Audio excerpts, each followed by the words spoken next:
Mr. President! Amanda!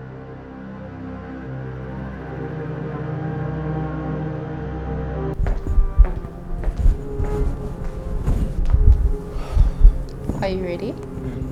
Yes, I am. Let's get started.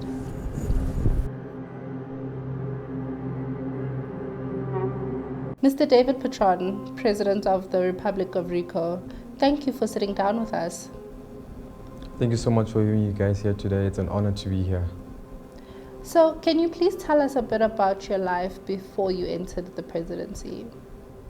Well, before I entered the presidency, my life, for those who don't know, is that I'm an ex-gangster / human trafficker, and I used to do gang-related activities here in this very own country. But that's the past.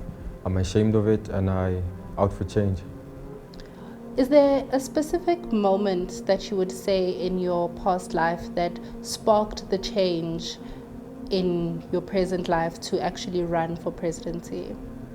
Oh, well, definitely. Well, first and foremost, I almost lost my life. I was dead. I was shot 12 times in the head, and for some reason I made it.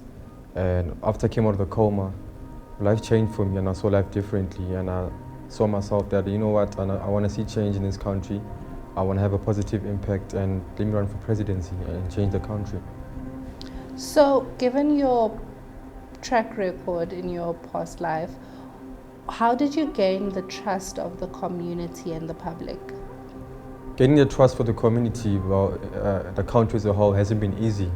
First and foremost, it wasn't quick as well, and it needed me to be transparent. As you can see, transparency does a lot of good, and not just saying a lot of things, but also my actions as well. So I think my commitment to this country and me advocating for change worked for me. So, speaking of that transparency, would you say that resonated on an international scale in terms of other countries receiving you as a president?